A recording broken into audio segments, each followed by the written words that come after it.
하나님의 말씀은 사도행전 5장 27절부터 32절입니다. 그들을 끌어다가 공회 앞에 세우니 대제사장이 물어 이르되 우리가 이 이름으로 사람을 가르치지 말라고 언금하였을 때 너희가 너희 가르침을 예루살렘에 가득하게 하니 이 사람의 피를 우리에게로 돌리고자 함이로다. 베드로와 사도들이 대답하여 이르되 사람보다 하나님께 순종하는 것이 마땅하니라. 너희가 나무에 달아 죽인 예수를 우리 조상의 하나님이 살리시고 이스라엘에게 회개함과 죄사함을 주시려고 그를 오른손으로 높이사 임금과 구주로 삼으셨느니라. 우리는 이 일의 증인이요 하나님이 자기에게 순종하는 사람들에게 주신 성령도 그러하니라 하더라. 아멘. 하나님은 하나님 자신에게 순종하기를 원하십니다. 하나님은 하나님 자신에게 순종하는 것을 하나님 말씀을 통해서 순종하기를 원하시고 또 그가 보내신 자 예수 그리스도를 통해서 순종하기를 원하는 겁니다.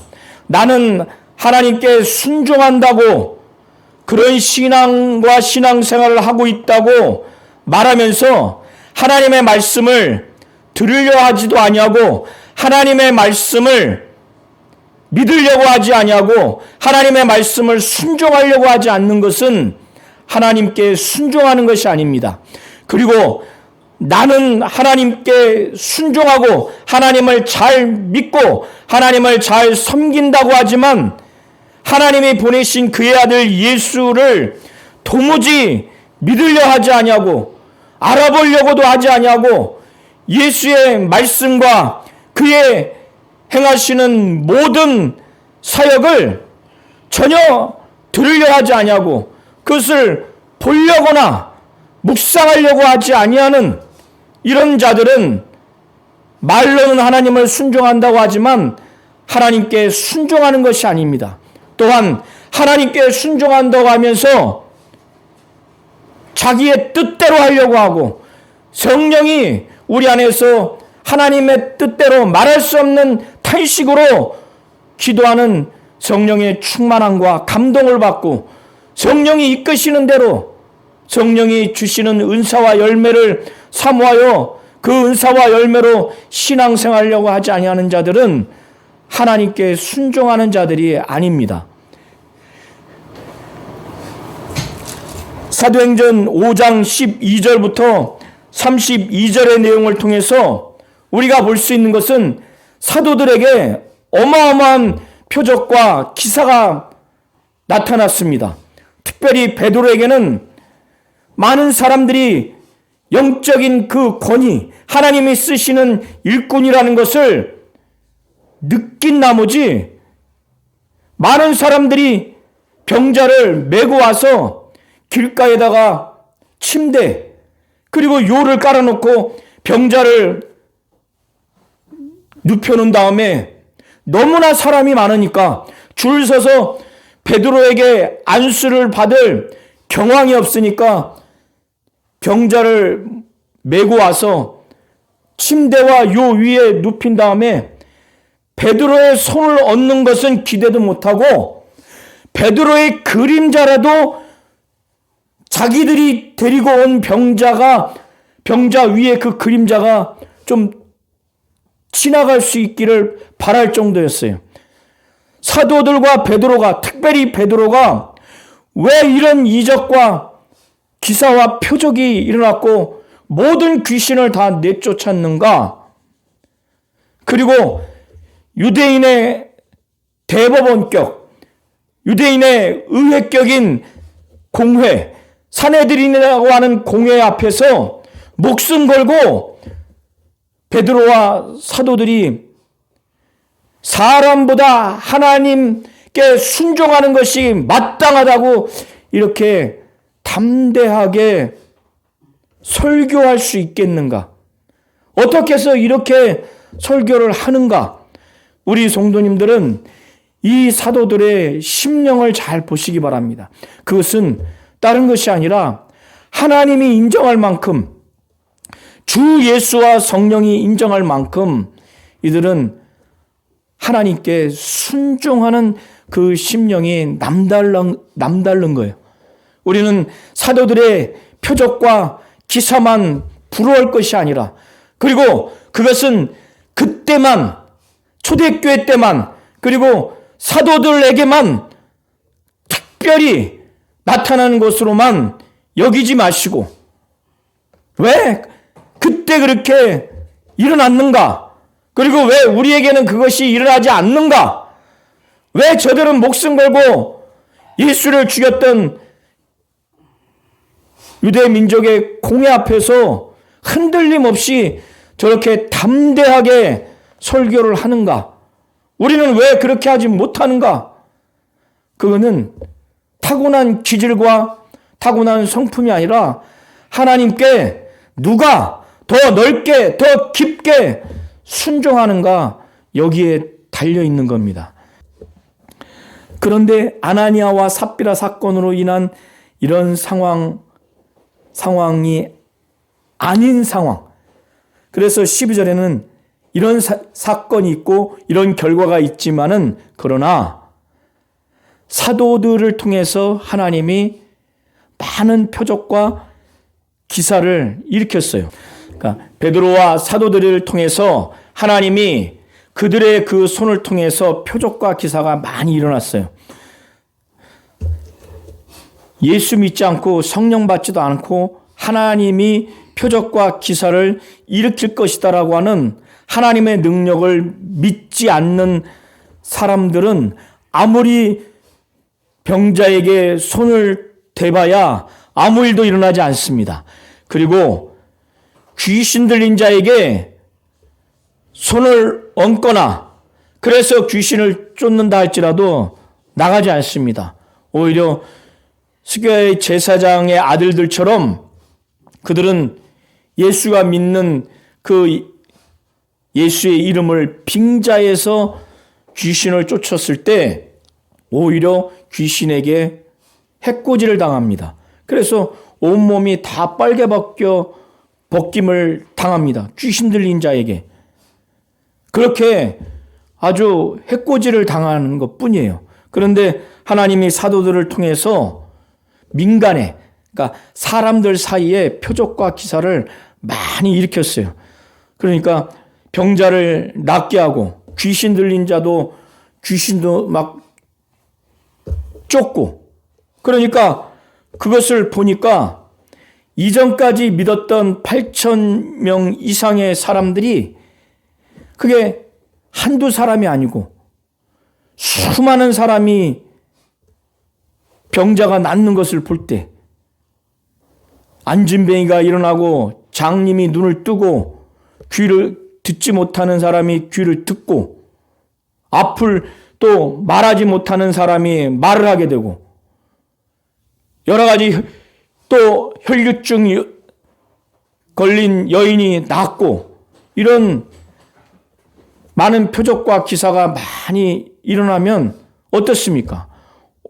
믿는 사람들이 자기들이 한 번도 보지 못했던 병자가 낫고 귀신이 막 쫓겨나가는 것을 볼 때 마음이 어떻습니까? 마음이 어때요? 모두가 다 마음이 하나가 됩니다. 아, 이거는 하나님이 하시는 일이구나. 하나님이 사도들을 통해서 또 제가 거론했던 그 목사님들을 통해서 하나님이 병자를 이렇게 낫게 하시는구나. 그리고 귀신을 막 쫓는 능력을 베푸시는구나. 하나님이 하시는구나. 하나님의 은혜를 베푸시는구나. 그리고 이 사도들, 이 12명의 사도들 하나님이 쓰시는 하나님의 종이구나. 또 그들을 통해서 영적 권위를 느끼는 겁니다. 이런 표적을 볼 때 이런 표적의 핵심은 뭐냐면 예수에 대해서 바로 증거하는 표적들이에요. 기사예요. 그러니까 8천여 명 이상의 사람들이 그걸 볼 때 그 사도들에게만 집중하는 것이 아니라 사도들을 통해서 전달하는 바로 예수가 어떤 분이라는 것, 예수가 하나님이고 하나님의 아들이라는 것, 예수가 메시아요 그리스도요 구원자라는 것, 예수가 부활하시고 승천하셨구나. 이 예수의 말씀과 행하심과 그의 죽음과 부활과 승천에 대한 예수에 대한 모든 것들에 대한 믿음이 더 확고히 드는 거예요. 그리고 이 사도들을 통해서 하나님의 말씀을 막 듣고 싶다. 이런 거에 마음이 하나가 돼요. 12절에 보면은 믿는 사람이 다 마음을 같이 해서 솔로몬 행각에 모였어요. 이 당시에 솔로몬 행각은 예수께서도 하나님의 말씀을 가르치고 선포한 바로 장소입니다. 또 사도들을 통해서 이 은혜를 믿는 사람이 함께 나누고 또 사도들을 통해서 이 말씀을 듣기를 사모해서 이렇게 모였을 거예요. 그런데 그 나머지는 감히 그들과 상종하는 사람이 없었어요. 나머지 사람들, 믿는 사람들은 다 모였는데 믿지 아니하는 유대인들은 그 많은 표적과 기사를 봤음에도 불구하고 왜 사도들과 믿는 자들과 상종하지 않았을까? 아나니아와 삽비라 부부가 즉사한 것 때문에 저 예수 믿었다가 잘못하면 우리도 즉사하는 그 두려움 때문에 상종하지 않았을까? 아니면 자기들의 민족의 그 종교의 지도자들이 예수를 죽인 것처럼 사도들을 핍박한 것처럼 자기들도 핍박이 두려울까 봐 아예 믿지 않기로 작정을 해서 상종하지 않는 건가? 그 나머지는 감히 그들과 상종하는 사람이 없었다는 거예요. 그런데 유대 백성들은 이렇게 표적과 기사를 보면서 바로 사도들을 위시로 해서 그들을 칭송했어요. 이들의 이 마음이 이제 4절부터 16절에 보면은 이들의 이 믿음이 이제 전격적으로 믿음을 얻게 됩니다. 자, 백성이 칭송했죠. 그 사람들이 이 표적과 기사를 보고 믿고 주께로 나왔는데 더 많은 남녀의 무리가 나왔어요. 많은 남자와 여자의 무리가 나왔어요. 뭘 보고요? 사도들을 통해서 하나님이 표적과 기사를 일으킨 것을 보고, 그래서 심지어 15절의 헬라어 원어에는 그 결과예요. 그 결과가 어떤 결과인가 하면은 사도들이 표적과 기사를 일으킨 그 결과 심지어는 자기들이 알고 있는 자기 가족이든 친척이든 친구든 아는 사람이든 병자를 다 메고 왔어요. 이 병자를 메고 왔다고 하는 것은 이미 사도들을 통해서, 특별히 베드로를 통해서 많은 귀신이 나가고 모든 병이 낫는 것을 보니까 이들이 병자를 메고 온 거예요. 병자를 메고 온 겁니다. 메고 와서 사람이 너무너무 많이 오니까 줄 세워서 베드로에게 손을 얹거나 귀신 쫓는 것은 아예 기대를 할 수가 없어요. 너무 많이 나오니까. 그래서 침대와 요를 길에다가 그냥 깔아놓은 거예요. 말하자면 저 여의도 순복음교회 근처 길거리에다가, 저희 성락교회 신길동 그 길거리에다가, 저 연세중앙교회 궁동 그 길거리에다가 침대하고 요를 깔아놓은 거예요. 왜? 사람이 너무너무 많으니까. 그런데 이 사람들이 이적과 표적을 보고 왔어요. 아직 확실히 믿는 믿음은 아니에요. 오늘날 저와 우리 성도님처럼 양질의 믿음을 갖고 있는 자들은 아니지만 그 표적을 보고, 그래서 어느 정도까지 신뢰를 하고 기대를 하는가? 베드로가 와서 손을 얹어주는 거는 기대도 안 해. 베드로가 그냥 이 침대하고 요 위를 지나갈 때 햇빛의 그림자만이라도 내가 데려온 우리 어머니 거기에 좀 그림자가 스쳐 지나가기만 해도 나을 거라고 하는 이 정도의 마음이에요. 이 정도의 열린 마음입니다. 베드로의 그림자라도 스쳐 지나가면 낫겠다라는 그런 마음이에요. 그런데 여기를 넘어서 16절을 보면은 예루살렘 도시뿐만 아니라 이것이 퍼져나갔는데 예루살렘 부근에 여러 도시까지 소문이 나서 수많은 사람들이 온 거예요. 이 사람들이 왜 왔겠느냐 이거예요. 이게 소문이 막 그렇게 난 거예요.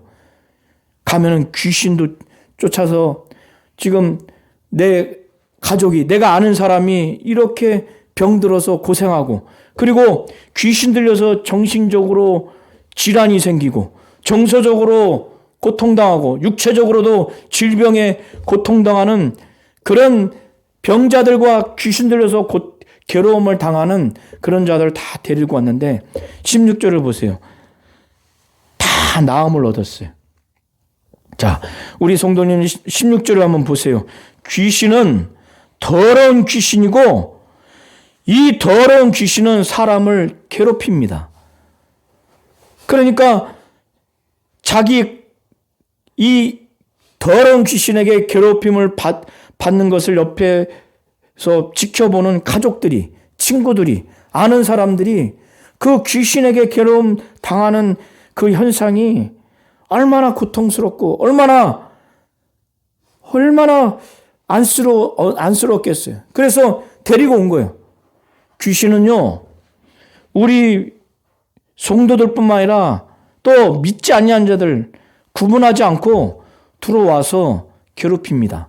그래서 정신병, 정신질환을 생기게 하고 정서적으로도 고통을 줍니다. 불신을 줍니다.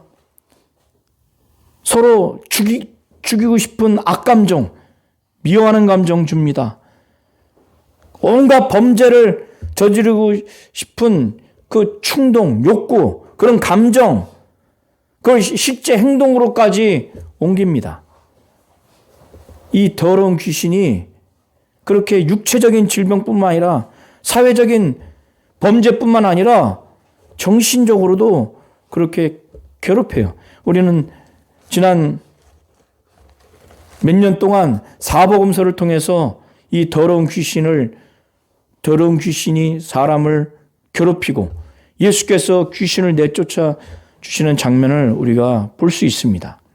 자, 우리 성도님들이 이렇게 많은 사람이 병든 사람을 데리고 오고 또 더러운 귀신에게 고통당하는 자들을 데리고 와서 사도들 앞에 데리고 왔을 때 이들이 사도들에 대한 신뢰가 있는 거예요. 그리고 하나님이 사도들을 통해서 이 병자와 더러운 귀신을 낫게 하고 귀신을 내쫓아주는 하나님의 능력, 하나님의 은혜를 이들은 정말 기대하고 오는 거예요. 또 그것을 잘 모른다 할지라도 이것을 체험하고 나서는 큰 은혜를 받은 겁니다. 자, 17절부터 보면은 이렇게 유대교 입장에서 유대 종교 지도자들 입장에서 볼 때 분명히 지난 공회에서 이 베드로와 요한에게 도무지 이 예수의 이름으로 아무에게도 말하지 말라고 엄히 명했어요. 위협하면서. 그런데 지금 이들은 나와서 어떻게 기도했냐면 하나님께 병자가 치유가 되게 해달라고 거룩한 종 예수의 이름으로 표적과 기사가 일어나고 담대히 하나님의 말씀을 증거하도록 그렇게 했는데 실제로 지금 12절부터 16절까지 보면은 표적과 기사가 어마어마하게 일어났습니다. 그리고 그 믿는 무리의 수가 종전에는 8,000명이었는데 더 많아졌어요. 그리고 그 표적이 어마어마했습니다. 귀신도 떠나가고. 그러면 예루살렘뿐만 뿐만 아니라 예루살렘을 에워싼 그 많은 도읍에서, 많은 도시에서 수많은 사람들이 왔어요. 16절에 보면 수많은 사람들이 모여서 병자와 귀신 들린 자를 막 데리고 간 거예요. 근데 그들이 다 났어요. 그러면 그 결과가 어떻게 됩니까? 어떻게 돼요? 믿는 사람이 더 많이 나타나는 거예요. 그리고 이 표적과 기사가 어떻게 나타났느냐? 이거 예수의 이름으로 나타났다. 그리고 그 예수가 누구냐? 하나님이고 하나님의 아들이다. 메시아요 그리스도다. 그는 구원자다. 그는 부활하시고 승천하셨다. 그리고 사도들이 귀신을 쫓는데 예수의 이름으로 나가더라. 표적과 기사가, 병든 자가 예수의 이름으로 명하니까 낫더라. 그리고 이런 권능이 예수가 죽은 자가 아니라 바로 하나님이 성령으로 예수를 부활하게 하신, 부활하신 예수라고 하는 이 설교를 사도들이 분명히 했을 거예요. 그러니까 예수가 죽은 예수가 아니라 유대 종교 지도자들은 신명기 21장에 의하면은 나무에 달린 자마다 하나님께 저주받은 자라고, 그래서 예수를 십자가에 못 박혀 죽도록 했는데, 아, 예수가 저주받은 자가 아니다. 저주받은 자는 부활할 수 없는데 예수가 부활했고, 예수가 부활해서 하나님 보좌 우편에 앉아 있다고 하는 그 증거, 하나님이 주와 그리스도가 되게 하신, 임금과 구주가 되게 하신 통치자로서 성령을 보내주시고, 그래서 그의 살아있는 이름으로 표적과 기사가 나타났다. 아, 이렇게 사도들이 증거하니까 그걸 믿게 되니까 어떻습니까? 예루살렘에는 이 생명의 말씀, 복음이 다 증거된 거예요. 그리고 한두 사람이 아니라 16절에 보세요. 막 수많은 사람이 병자와 귀신 든 자를 데리고 오니까 이걸 어떻게 막아요? 이거를 막을 수가 없어. 이 간증은 막 전파됩니다. 예루살렘 부근에 어마어마하게 퍼졌습니다. 그러니까 유대 종교 지도자들, 대제사장들과 그와 함께 있는 사람, 즉 사두개인의 당파, 이 사람들이 이게 이제 속에서 화가 나고 시기가 나는 거예요. 자기들의 유대교가 지금 이 기독교 때문에 어떻게 되는 거예요? 자기들은 유대 민족의 최고의 법정, 최고의 의결 기구, 의회의 구성원이에요. 71명이. 대제사장이 의장인데 자기들은 하나님의 사람, 하나님의 일꾼으로 과시하고 있고 그러고 있는데, 자기들의 종교와 자기들의 입지가 이 12명의 사도와 이 기독교로 인해서 지금 명예도 실추되고 세력도 약화되고 그런 상황인 거예요. 그러니까 이들이 마음이 좋을 리가 있어요? 화가 나고 시기가 나는 겁니다. 뻔하잖아요. 그러니까 17절에 보면은 한 사람도 빼지 않고 이 대제사장과 사두개인의 당파, 이 사람들 구성원들이 한 사람도 빠지지 않고 다 시기가 가득해서 이 사도들을 체포해가지고 구속시켜버립니다. 왜 구속시키느냐? 이때가 아무래도 저녁인 거예요. 다음날 의회, 산헤드린을 개최해서 판결해서 할 수 있으면 최고의 그 처형을 시키려고, 할 수만 있으면 죽이려고 하는 마음이 지금 들었을 겁니다. 그래서 옥에 가두었는데 하나님이 천사를 보냅니다. 천사가 일방적으로 문을 확 엽니다. 이때 이 감옥에 이제 구속시켜 놨는데 이 감옥은 문이 옥문이, 감옥문이 단단하게 지켜졌어요. 누구도 그건 들어갈 수가 없어요. 그리고 그 감옥문 앞에는 파수병을 세워놨어요. 그 군인이 딱 보초 서도록. 그래서 누구도 거기에 들어갈 수 없어요. 그런데 오늘 우리 성도님들이 19절부터 20절을 보시면은 주의 사자, 천사가 밤에 옥문을 열고 사도들을 끄집어내서 이 사도들에게 명령합니다. 가서 예루살렘 성전에 서서 생명의 말씀을 다 백성에게 전하라. 하나도 빠지지 말고. 그랬을 때 이 사도들은 그 다음에 생각해 보세요. 지금 이것 때문에 예수의 복음을 증거하다가 또 예수의 이름으로 표적과 기사를 나타내다가 지금 구속됐어요. 그러면 저와 우리 성도님들은 만일 천사를 통해서 이 신비로운 체험을 했을 때 우리 성도님들은 어떤 결정을 하시겠습니까? 어떤 결정을 하겠어요? 아마 대부분은, 저를 포함한 대부분은 10중 8구, 이게 좀 상황 봐서, 좀 며칠 지나서 상황 봐서 하면 안 될까요? 천사한테 그렇게 말했을 수도 있고, 듣고 그냥 며칠 지나서 우리가 좀 하자, 이렇게 했을 수도 있잖아요. 지금 잡혀와서 구속당했을 때는 12사도들도 자기를 구속한 그 부하들, 그리고 만약에 사내들인 공회원 71명 중에 일부를 봤을 때는 우리는 이제 죽었다고 할 그런 표정과 그런 분위기를 느꼈을 거야.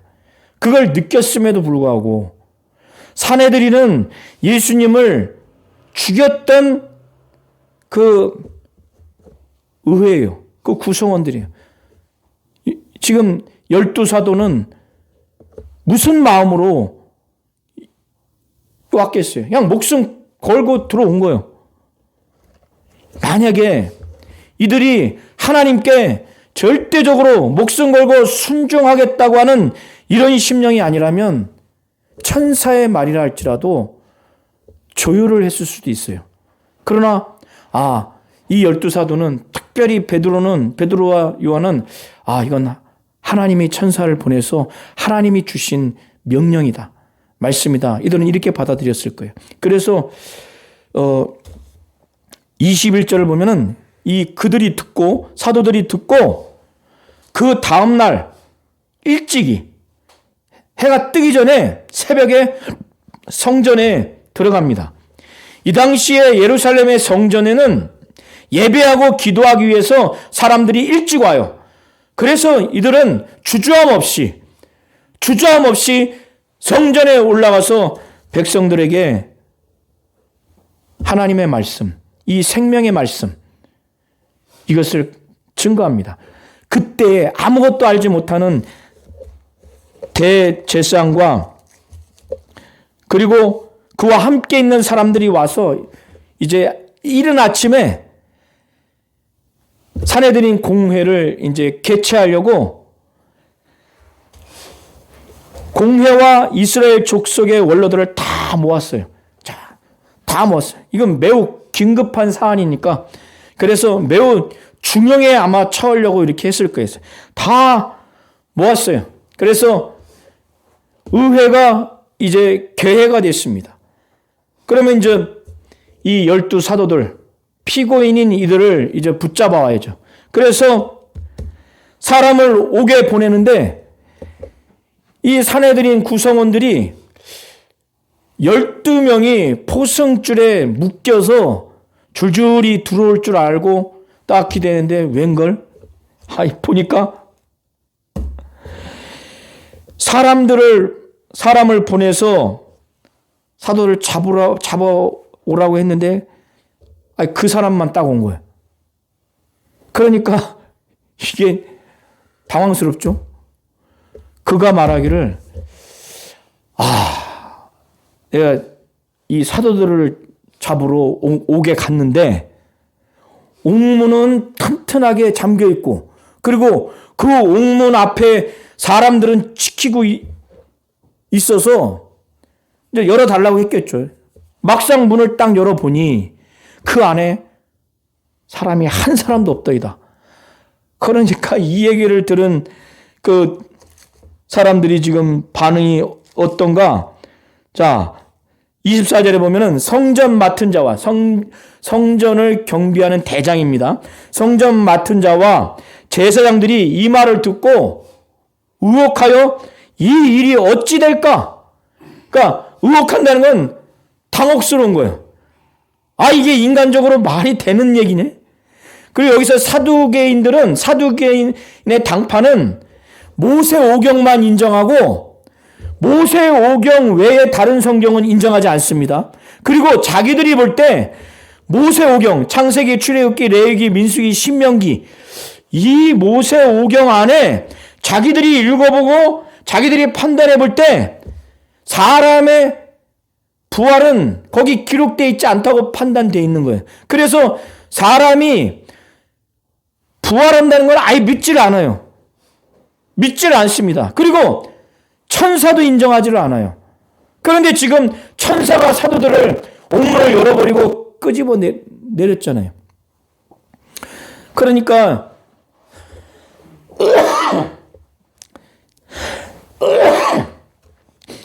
대제사장과 제사장들과 성전 맡은 자가 이 말을 듣고 당혹스러운 거예요. 그리고 이 일의 결과가 이게 어떻게 될 건가? 야, 이게 무슨 말이냐면 이게 어째 이런 일이 일어났느냐? 그런데 한 사람이 와서 이거를 이제 보고합니다. 25절에 말하기를 옥에 가두었던 사람들이 성전에서 백성을 가르치더이다.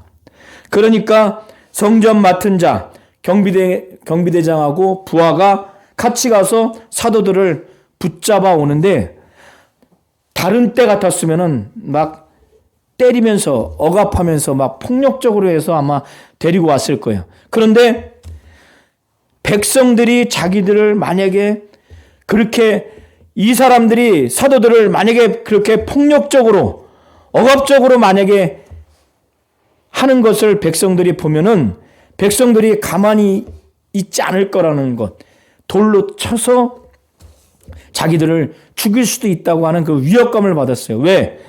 이 백성들 앞에서 지금 설교하고 있는 사도들을 만일 그런 식으로 때리거나 폭행을 해서 데리고 오면은 거기서 이 백성들은 큰 은혜를 받고 있는데 지금 표적과 기사도 보고 있고, 아, 이 사도들은 하나님의 종이다. 하나님이 세우시는 정말 쓰시는 일꾼들이다.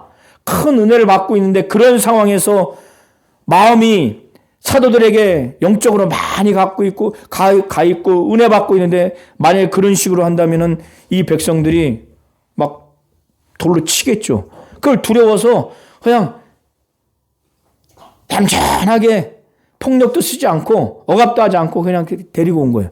그 얘기가 지금 26절입니다. 그리고 난 다음에 그들을 끌어다가 공회 앞에 세워서 이제 대제사장이 이제 신문을 하는 겁니다. 자, 대제사장이 이제 신문을 합니다. 우리 성도님들이 아셔야 할 것은 이 공회 71명 가운데 12명이 쭉 서 있을 때 이 분위기는 자기들의 목숨을 이제 처형할 수 있는 매우 아주 삼엄하고 살벌한 그런 분위기예요. 그런 분위기 가운데서 대제사장이 아주 극한 분노를 누르면서 아마 신문을 하고 있는 광경일 겁니다. 대제사장이 이제 묻습니다. 우리가 이 이름으로, 이 대제사장은 예수 이름이라는 말조차도 하고 싶지 않았을 거예요. 이 이름으로 사람을 가르치지 말라고 언금하였으되 엄히 금했는데 너희가 너희 가르침을 예루살렘에 가득하게 하니 이 사람의 피를 우리에게 돌리고자 함이로다. 그러니까 이 당시에 사내들이는 최고 의결 기구인 의회예요. 그리고 최고 법정인 대법원이에요. 의회에서 가결하고 대법원에서 판결을 한 내용대로 이 이름으로 아무에게도 이것을 가르치지 말라. 이렇게 했을 때는 이것을 어기면 이 유대 사회에서는 이게 불법인 거예요. 무슨 말씀인지 이해하시죠?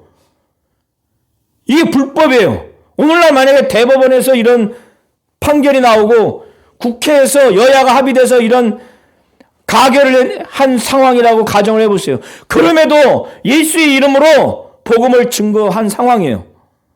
이건 엄연히 그 사회에서 법으로 의회에서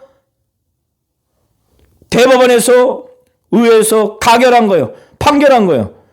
그런데 베드로는 또 사도들은 아랑곳하지 않습니다. 뭐라고 하냐? 29절에 먼저 지금 대제사장이 이렇게 표적과 기사가 많이 일어나고 귀신이 많이 쫓김 받고 이 과정에서 예수가 하나님이고 하나님의 아들이요 메시아요 그리스도요 유대인의 종교 지도자들이 죽였지만 하나님이 성령으로 살리셨다. 그는 죽으시고 부활하시고 승천하셨다. 이 표적과 기사가 귀신 쫓김당한 이 모든 것들이 부활하신 예수의 이름으로 나타나는 거다. 이렇게 증거하니까 유대 종교 지도자들 사내들인 71명이 백성들이 생각할 때 저 사람들이 예수를 죽였구나 이렇게 생각을 당연히 하지 않겠어요? 그러니까 지금 왜 불법을 저질렀느냐 그 말을 하는 거예요. 이 이름으로 사람을 가르치지 말라고 언급하였을 때 너희가 너희 가르침을 예루살렘에 가득하겠다. 가르치지 말라고 했는데 너희들 불법을 행했어. 예루살렘의 전체 모든 사람에게 이걸 전했어. 그만큼 불법을 전했다고 말하는 거예요. 그리고 이 사람의 피, 예수의 피, 예수가 죽임당했잖아요. 이 피를 우리에게 사내들인 공회 71명에게 책임을 전가하는 그렇게 너희가 지금 한 거다. 이 사람의 피를 우리에게로 돌리고자 함이로다. 이렇게 말한 거예요. 실제 자기들이 그런 죄책이 있음에도 면피하려고. 이때 베드로와 사도들이 오늘날 대법원에서 이렇게 딱 판결을 한 거라니까요. 국회에서 이렇게 여야 합의해서 가결을 했는데 그걸 어겼다고 말하는 거예요. 그러면 이건 끝인 거예요. 이 당시 유대사회에서 이제 끝인 거예요. 이제 그에 따라서 처형을 당하는 건데 베드로와 사도들이 벌벌벌 떠는 것이 아니라 야 하지마 이게 아니라 강경합니다. 뭐라고 그래요? 대답하여 이르되 사람보다 하나님께 순종하는 것이 마땅하니라. 와, 사람보다 하나님께 순종하는 것이 마땅하다. 와, 이 사회에서 살 수 없는 지금 말을 하는 거예요. 그러니까 사내들인 71명 당신들이 지금 결정한 건 하나님의 뜻이 아니다. 하나님 말씀도 아니다. 당신들은 하나님의 사람도 아니다. 하나님이 쓰시는 의회가 아니야. 사실 그 내용이 포함되어 있는 거예요. 그래서 자기들은 베드로와 사도들은 사람보다 하나님께 순종하는 것이 마땅하다. 그러니까 너희들은 사람이라는 거야. 그러면서 그들의 죄책을 지금 묻는 거예요. 너희가 나무에 달아 죽인 예수를 우리 조상의 하나님이 살리시고, 그리고 베드로와 사도들은 이 얘기를 했을 때는 너희들이 지금 예수를 죽인 죄가 있다고 하는 거예요. 그러나 하나님이 살리셨다. 너희들은 나무에 달려서 죽였지.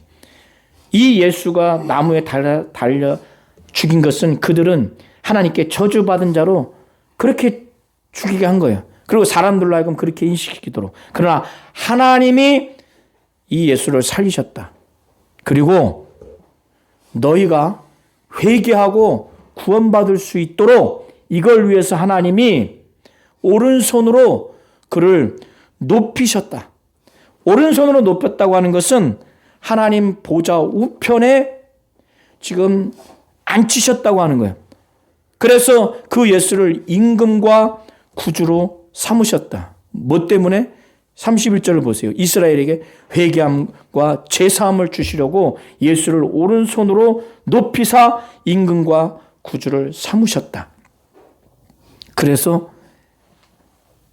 우리는 이 일의 증인이다. 예수가 어떻게 죽었고, 예수가 하나님이 살리셨고, 하나님이 너희를 회개하게 하고 구원받게 하기 위해서 하나님이 예수를 오른손으로 하나님 보좌 우편에 앉히셔서 임금과 구주가 되게 하신 이 일에 우리는 증인이다. 예수가 죽은 것도 봤고, 예수가 부활한 것도 봤고, 예수가 우리 눈에 하늘로 승천한 것도 우리가 봤다. 우리는 이 일의 증인이다. 그리고 하나님이 자기에게 순종하는 자들에게 주신 성령도 바로 그러하다. 이렇게 베드로와 사도들이 이렇게 증언을 합니다. 자, 우리 성도님들, 성령을 받지 않으면 일평생 하나님께 순종하면서 신앙생활 할 수가 없어요. 성령은 어떤 사람이 받느냐? 예수 믿는 것뿐만 아니라 예수 믿고 동시적으로나 그 사후적으로 일평생 하나님께 순종하겠다고 작정해서 하나님께 간구했을 때 그런 사람이 성령을 받는 거예요. 32절 보세요. 자, 32절 다 함께 큰 목소리로 합독하시겠습니다. 시작. 우리는 이 일의 증인이요 하나님이 자기에게 순종하는 사람들에게 주신 성령도 그러하니라 하더라. 성령이 누구라고 그래요? 성령은 자기에게 순종하는 사람들에게 주신 성령이라고 그래요. 하나님이 자기에게, 하나님 자신에게 순종하는 사람들에게 주신 성령이라고 합니다. 성령 받은 사람은 어떤 사람이냐? 그 사람의 삶의 본연의 모습은 뭐냐? 하나님께 순종하는 삶을 사는 사람이 바로 성령 받은 사람이에요. 그러니까 저와 우리 모든 성도님들은 성령을 대부분 받으셨죠.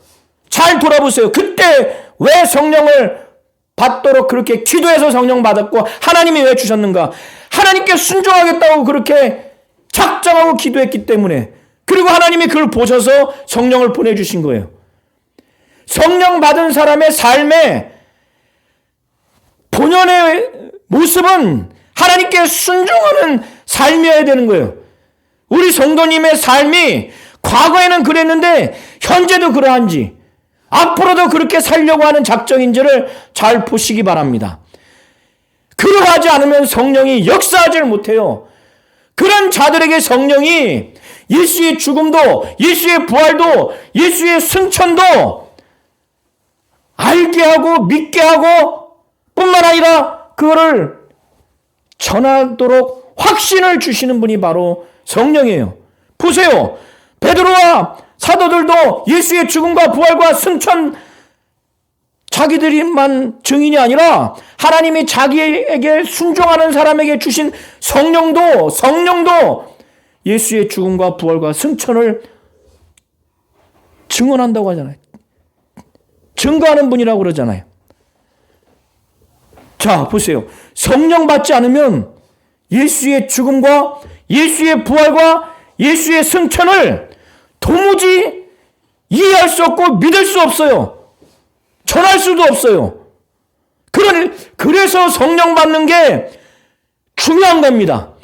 성령 받기 위해서 하나님께 순종하겠다고 하는 것이 이렇게 중요한 거예요. 왜? 그런 자들에게 성령을 주시기 때문에, 그리고 그 성령을 받아야만 예수의 죽음도 부활도 승천도 믿어지고 그거를 전할 수가 있는 증인된 삶을 살 수가 있는 겁니다.